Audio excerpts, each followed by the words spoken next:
Iran, Israel, America युद्ध के आज 13 दिन हो चुके हैं। युद्ध नाजुक मोड़ पर पहुंच गया है। अपने आप को अपराजित कहने वाला अमेरिका भी लगभग घुटने टेक चुका है, लेकिन वो कह रहा है कि हम युद्ध जीत गए, जबकि युद्ध उसका है ही नहीं। युद्ध तो सही मायने में इजराइल और ईरान लड़ रहे हैं। अमेरिका के साथ एक जो अच्छी बात है कि उसके ऊपर हमला हो ही नहीं सकता, इतनी दूर वो बैठा हुआ है और एक टापू में बैठा हुआ, टापू बना के बैठा हुआ है, वहीं से सब संचालित करता है।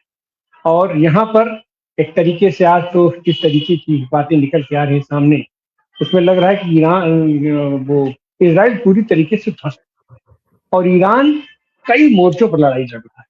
आर्थिक मोर्चे पर आज की तारीख में वो ज्यादा प्रबल और सक्षम दिखाई पड़ता है।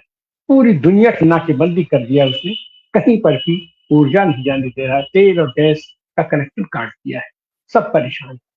और इसी बीच एक समाचार आ रहा है कि सोमालिया में एक छोटा सा टापू सोमालीलैंड हुआ करता था, 1991 में उसका जन्म हुआ और उसको इसराइल ने मान्यता दे दी और इसराइल वहां पर अपना सैनिक अड्डा बनाने जा रहा है। मतलब अब इसराइल भी समझ गया है कि हमारी अब यहाँ दाल गलने वाली नहीं है, अब बस्ता लेकर के चलने की बारी आ गई, झोला उठा के चलने की बात। इसराइल में जो लोग हैं उसमें कई तरह के लोग वहां बसे हुए हैं, कुछ तो बहुत धनाढ्य हैं, दो दो देशों की नागरिकता दे रखे हैं, वो तो वहां चले जाएंगे। लेकिन और गरीब लोग कहाँ जाएंगे, कैसे जाएंगे? तो शायद उन्हीं के लिए सुरक्षित स्थान ढूंढ रहा है सोमालीलैंड। सोमालीलैंड को अगर ये सैनिक अड्डा बनाता है तो वहां के आसपास और खास करके ये युद्ध की आग जो अभी तक मध्य एशिया और में वो फैली हुई थी, लेकिन की गल्फ कंट्री फैली हुई थी, वो कहीं न कहीं से अफ्रीका की तरफ जाती हुई दिखाई पड़। आज हम इसी संकट पर चर्चा करने के लिए आपके सामने उपस्थित हैं। हमारे साथ प्रोफेसर ए के पासा साहब जुड़े हुए हैं, आपका स्वागत है पासा जी। हमारे साथ डॉक्टर सलीम साहब जुड़े हैं, हमारे साथ पूर्व आईएएस व्यास जी हैं और हमारे साथ जुड़े हैं डॉक्टर सुरीनम। डॉक्टर सुरीनम उस फॉल्ट लाइन का एक्सप्लॉइटेशन करके और जो क्लैश ऑफ सिविलाइजेशंस की संभावना हंटिंगटन बता रहा है, मुझे लग रहा है कि यह उसकी एक उस रणनीति का एक हिस्सा है कि यहाँ से करें। और जिबूती में यूएस का भी है, जो मैंने पहले भी कहा। तो यूएस और ये इजराइल मिल करके और निश्चित तौर से यमन पे, हुतियों पे और उसके माध्यम से ईरान को कमजोर करने की कोशिश में ये सारा काम करना चाहते हैं। हालांकि इसका विरोध सोमालिया कर रहा है, इसलिए शुरू में ही विरोध शुरू हो गया। अब हो सकता है इसको लेकर के सोमालिया लड़ाई करने की स्थिति में है कि नहीं, हम नहीं कह सकते, क्योंकि सोमालिया तो मशहूर है पायरेटिंग के लिए। वो तो जलदस्यु वहां पे बहुत ज्यादा है, जो जहाज लूट लेते हैं। तो कितना वो कर पाएगा हम नहीं जानते, लेकिन झगड़े की शुरुआत तो हो ही गई है। ये जो अभी बयान आया हुआ है वहां के मिनिस्टर का, और देखें कि भविष्य में क्या होता है। धन्यवाद। ये बहुत शुक्रिया। मैं तिवारी जी की टिप्पणी लूं इसके पहले मैं थोड़ा सा बहुत छोटी सी टिप्पणी पाशा जी की लेना चाहता हूं। क्लैश ऑफ सिविलाइजेशन से एंड ऑफ सिविलाइजेशन तक, इसके ऊपर तो हम कभी बाद में बातचीत करेंगे, क्योंकि ये बहुत बड़ा और बहुत ज्यादा व्यापक विषय। लेकिन मेरा पॉइंटेड सवाल आपसे ये है कि क्या इजराइल अपना सैन्य अड्डा वहां पर स्थापित करने में इस युद्ध के दौरान क्या कामयाब होगा?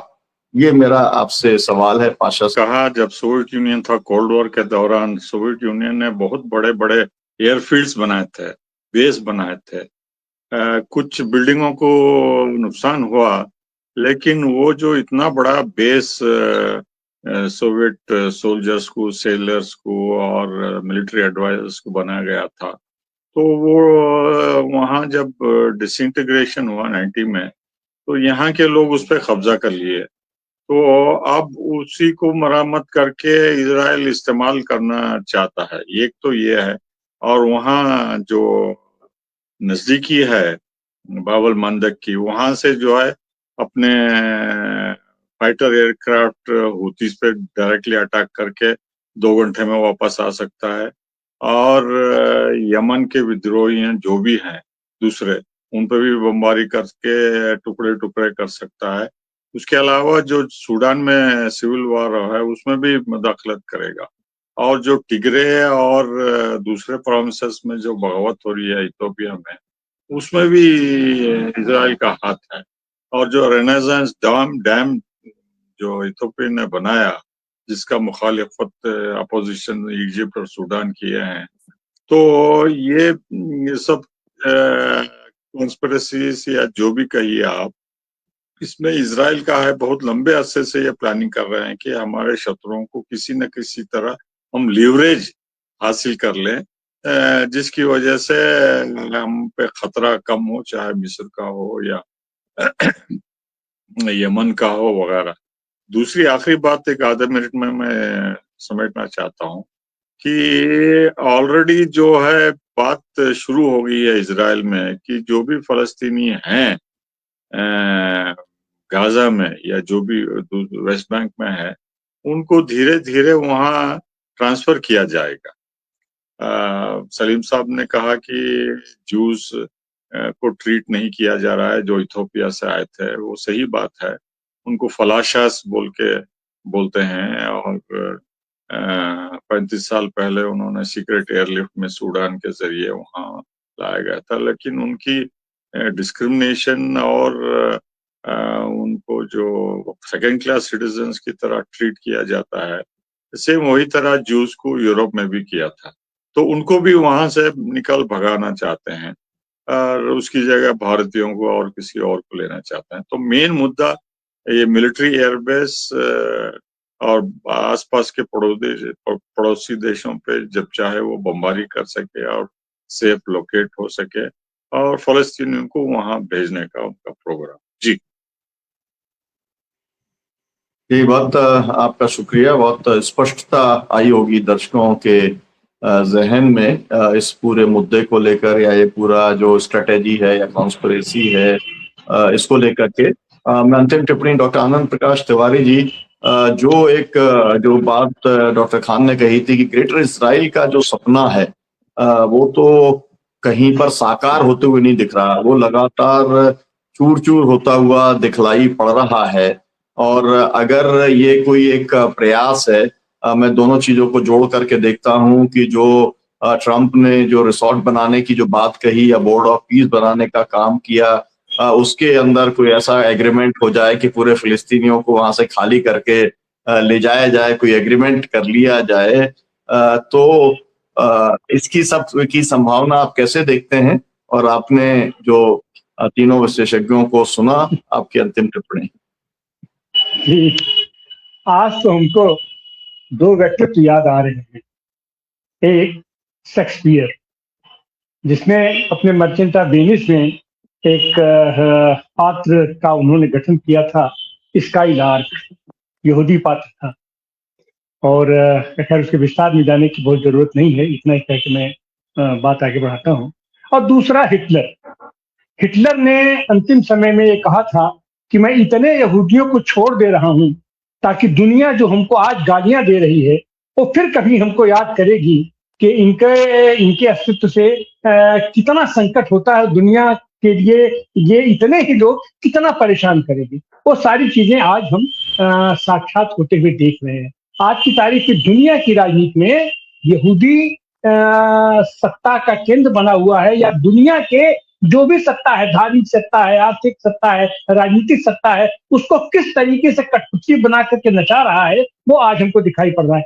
एक एप्स्टीन फाइल के चलते ये पूरी की पूरी दुनिया उसकी कठपुतली बन करके नाच रहा है आज की तारीख में। और आज ये जो हम तीसरे विश्व युद्ध की हम बात कर रहे थे और क्या कर रहे थे, वो सारी चीजें आज दिखाई पड़ रहे हैं। तो कहीं न कहीं से इजराइल ही उसके केंद्र बिंदु में है। अगर उसको देखें तो इसका भाव बढ़ रहा है, और ऐसी हालत में आने वाले दिनों में आने वाले दिनों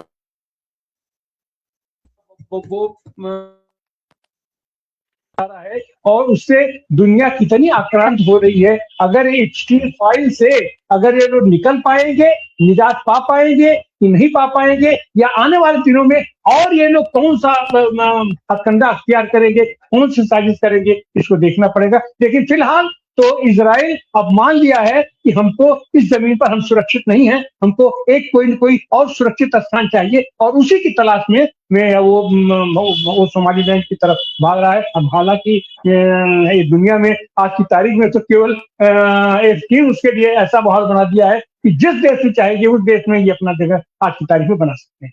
जी भी बहुत बहुत शुक्रिया। हम इस मुद्दे के ऊपर चर्चा अपनी जारी रखेंगे। हमारा जो बहुजन संवाद का जो मकसद है वो ये है कि जो पूरी दुनिया के अंदर जो कुछ चल रहा है लोग उसको जाने समझें, उसके प्रति जागरूक हों और उसका एक हिस्टोरिक पर्सपेक्टिव समझ सके। और इसलिए हमारे साथ में प्रोफेसर पाशा जी जैसे साथी और व्यास जी, डॉक्टर सलीम खान जी, वो हमारे साथ में पैनलिस्ट के तौर पर बार बार आते हैं, बार बार जो परिस्थिति है उसका विश्लेषण करते हैं। आप सबका बहुत बहुत शुक्रिया, बहुत बहुत धन्यवाद इस कार्यक्रम से जुड़ने के लिए। बहुत शुक्रिया, बहुत धन्यवाद तिवारी जी।